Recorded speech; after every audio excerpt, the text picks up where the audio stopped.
ni yayandi akuraho ibintu byose bibi bitari best twatuntu twose tutari twiza ubundi ugashayininga ugasa neza. Hanyuma yarayikoresheje arenzaho rwose ameze neza aratoshye ntabwo agikanyaraye nuko. When we were 15, I remember the car rides, small fights, conversations all night. I never saw you as anything more than a friend, but now I see you in a new light. Ikaze ku Mubyeyi Magazine, niba uri mushya hano tuguhaye ikaze. Je nibahizi Umutesi Lydia, niba utarakora subscribe yikore nonaha kugira ngo tugumane ku Mubyeyi Magazine. Muri aka kanya rero tugiye kurebera hamwe uburyo wasa neza, udutashe tukagenda ugasa neza umubiri wose, mbese ukabona urakeye, bya bindi bisirimutse, atari bya bindi bitukura, atari bya bindi bihindura uruhu, mbese ukabona neza, urasa neza, urakeye. Rero nta rindi banga, n'aya mavuta ya Evoderme wakoresha, akaba ari le concentré hydratant éclaircissant.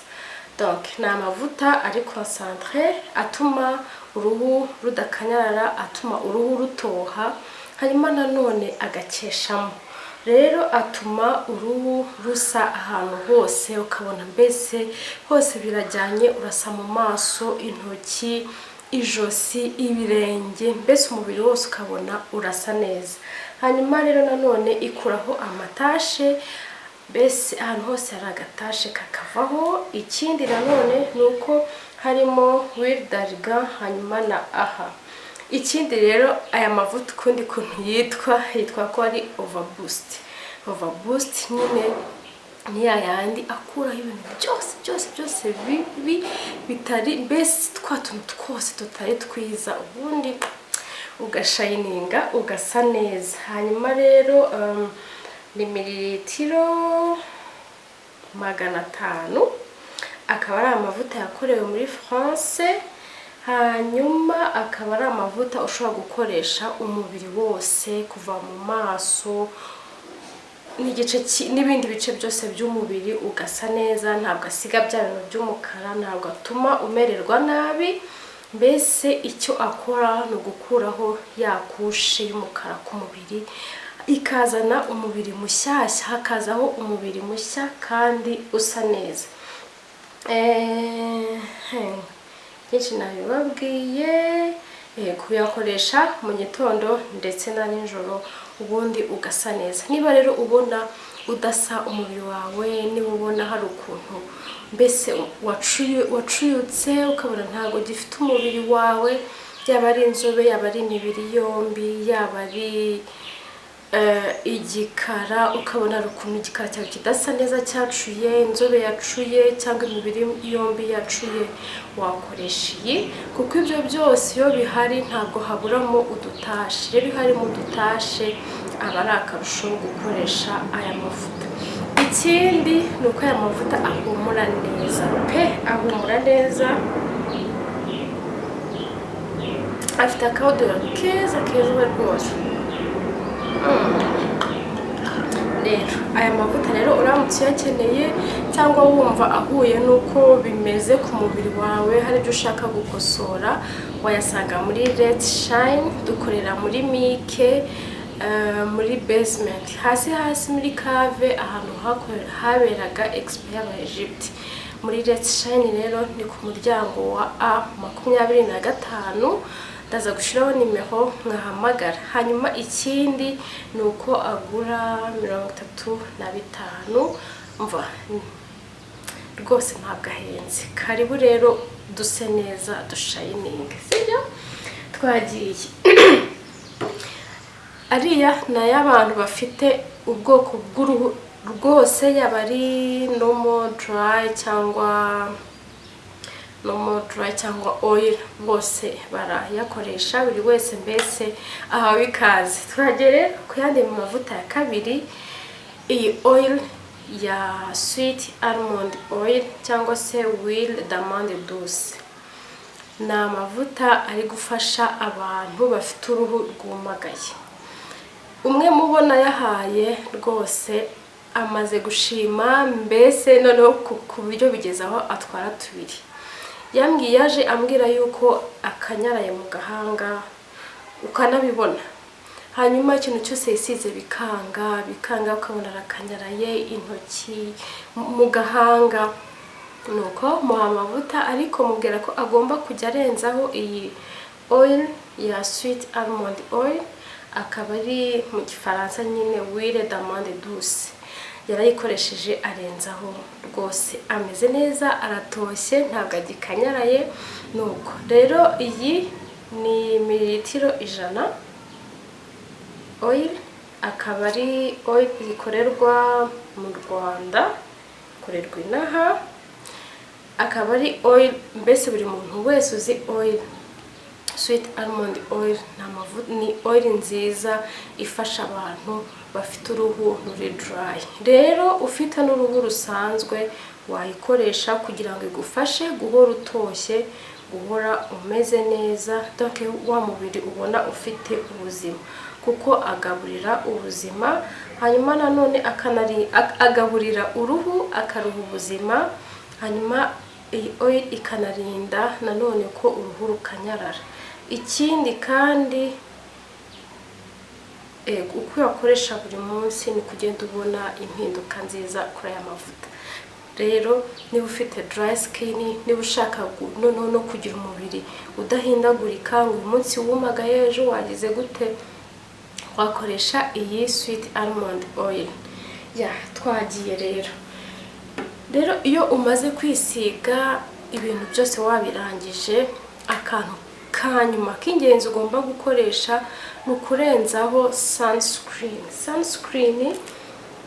Ni iproteja uruhu ntirwangirike, izuba ntirurwangize, hanyuma nanone imiyaga, ubushyuhe nabyo ntibyangiza uruhu rwawe, kuko iyo bije bigakubitaho hariho sunscreen bisubirira yaho. Ariko iyo bisanze nta sunscreen iriho, rwose kaba kabaye utangiye kwangiza uruhu rwawe. Hano rero bafitiye vitamin C irimo na sunscreen, ikaba iproteja uruhu nkuko nabibabwiraga.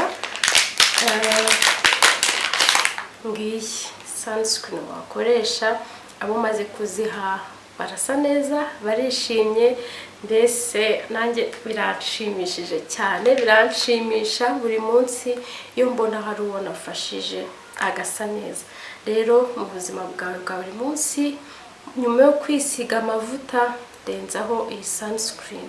Nta nubwo uzakenera fond de teint cyangwa poudre. Rero iyi sunscreen tuyigurisha 10,000, ntabwo ari amafaranga menshi cyane ushaka gusa neza, sibyo? Ntabwo ari iyi gusa, rero dufite n'iyindi nayo bikora kimwe, gusa mililitiro ziratandukanye. Nayo irimo vitamin C, ikanabamo na sunscreen nayo. Mililitiro nizo zitandukanye, murabyumva n'igiciro kiratandukanye, aka ni 12. Iyi ni mililitiro 75.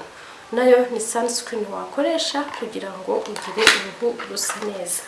Rero bajya kubabwira igiciro cya kano ka sweet almond oil, nako kagura 10. Ni make. Karibu rero niba ufite uruhu rwumagaye, ubundi utohe use neza.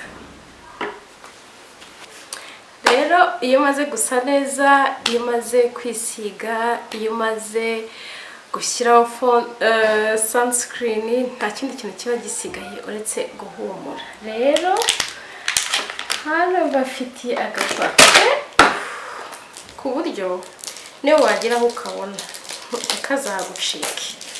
Kaze nkabereke kano gapafe.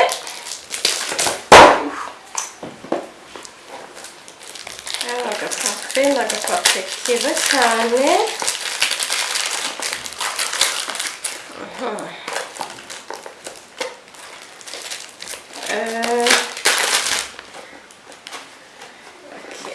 Ifunguka gute se mana yanjye?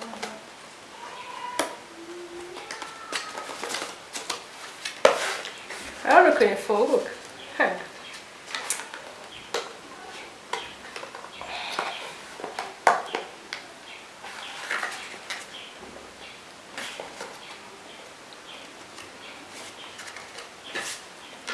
gufungura cyane ngo kadahita gacika.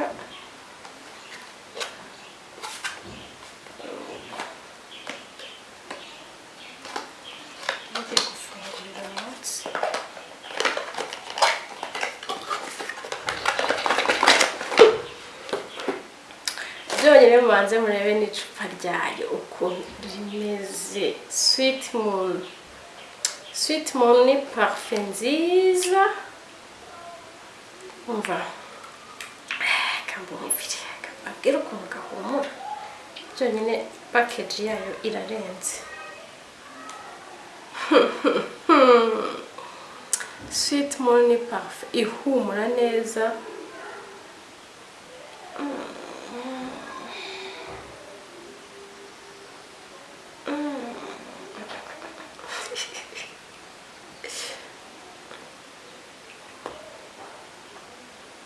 Mana yake n'agaparufe gahumura neza neza neza neza.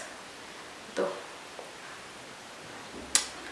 murebe rero, uramutse ugize ahantu kabonye kano gaparufe wagafata kuko gahumura neza, gatinda mu myenda, ntabwo gasakuza cyane ngo kamena abantu amatwi, kamena abantu amazuru bitsamure. Oya, ni parufe nziza ihumura neza bisirimutse, igatinda no mu myenda. Ndayibatuye rero iyi parufe ya Sweet Moon. Ugize aho uyibona wayigura. Ubu ngewe iri cupa niryo ryonyine mfite. Rero umva, karahari ku mafaranga 40,000 yonyine. Rero uramutse ugize ahantu kabonye cyangwa se uramutse ugashatse nonaha banguka batarakagutwara. Wagasanga muri Mike, muri shop yitwa Let's Shine mu muryango wa A25. Rero mureke duharanire kubaho neza ndetse no kugira ejo hazaza hacu heza, twisiga amavuta adufitiye akamaro, tumenya aho tuyasiga, niba dufite uruhu rwumagaye, niba dufite uruhu rutameze neza, niba se nanone dufite uruhu ubona rufite amatashe rudasa hose neza, tumenye icyo tuhasiga. Rero uramutse ubikeneye nta handi wabibona uretse muri Let's Shine, muri shop yitwa muri Mike mu muryango wa A25. Rero niba utarakora subscribe uyikore, ukore like, ukore share, hanyuma tugumane ku Mubyeyi Magazine. Murakoze cyane, nawe utaha. Bye.